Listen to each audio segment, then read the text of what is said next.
It's someone I know apart from doing interview.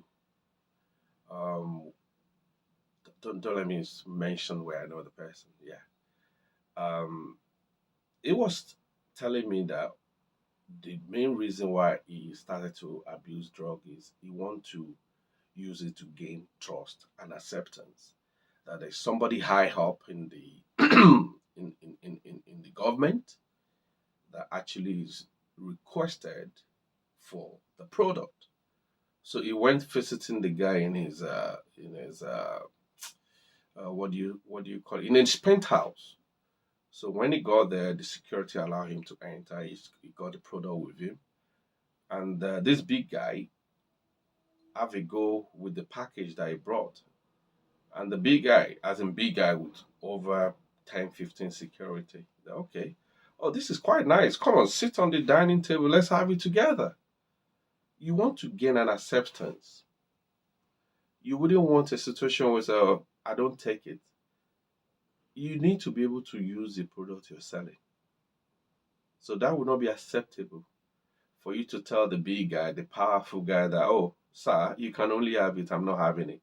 So he said that was his first time that they actually sat on the dining table, having it um, like a food, like a starter. They sat on the big glass dining table together and said, "Okay, come on, have a. This your product is nice. I would like you to have a taste of it." So he said that was his genesis of taking the drugs, and it become an addiction.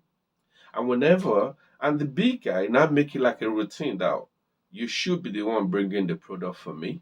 And whenever you bring this product for me, we're going to have it together. So the seller, the drug trafficker, want an acceptance. So he started taking it. So trafficker use drug to fit into criminal cycle for acceptance, to have a kind of a particular image. So that is the fourth reason why a drug trafficker start to abuse the drug. And then another reason is the fast money lifestyle. You see, the fast money lifestyle involve drug activities. You know, it comes with going to parties, and then it comes into the risk environment, and then it comes with depression, it comes with loneliness, and there's something I call emotional emptiness. So most young ones that they are quite ignorant of the exact lifestyle a drug trafficker go through. Probably they envy them because of the money, or they meet them at the club. They see the way they spend money, and they see the way they enjoy life. It doesn't end there. So the fast money lifestyle can be very, very deeper than what the young ones are seeing on the surface. It's quite complicated. You see them in a nice attire, nice dress, coming to party. They're popping out champagne and all those lifestyle. It just ends there. They actually use the drug to fill the emotional emptiness. They are emotional. There's a lot of emotional emptiness. There's loneliness. There's depression, and then they want to operate like a superstar in that risky environment. So they start to kind of take drugs as a dependence. Without the drugs, it's difficult for them to be that proactive, agile, being the talk of the town or in club. The lifestyle comes with you have to be on something, and then they want to feel the emotional emptiness, and then they start to use the drugs. And one thing is they push some of these drugs. They go deeper into substance abuse because they want to live up to the expectation of their customer, to the expectation of the boys that work for them as well.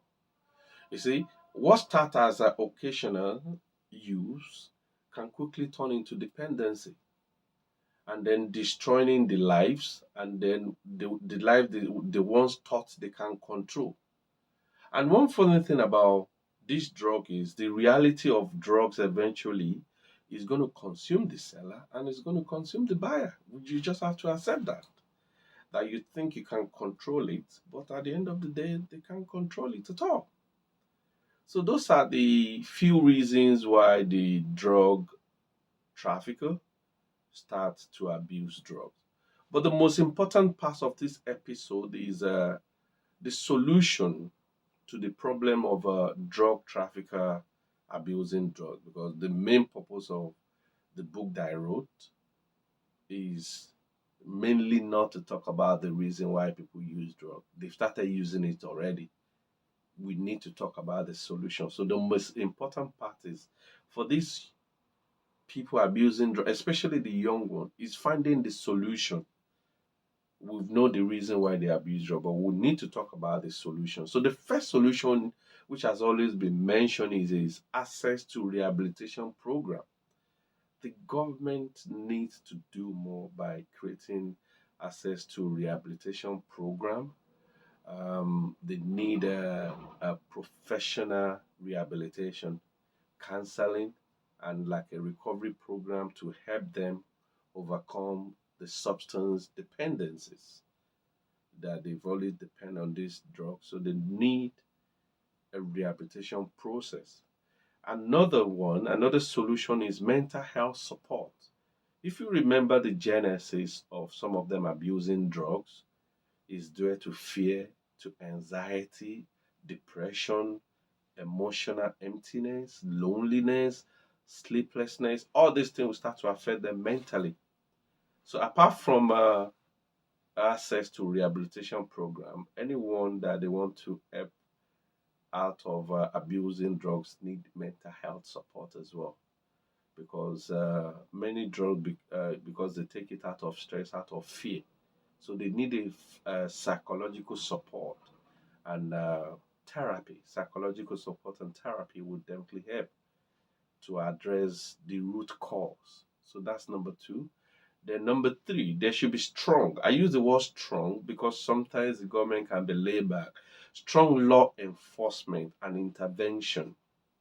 I told you when I was in the military, sometimes we used to support the police to do some raid and some other things so that uh, whoever has started the, the the trafficking of drugs, if the government intervene on time, their only problem will just be drug trafficking, not two problem, not selling and using it. So if there is a strong law enforcement intervention, that would definitely help.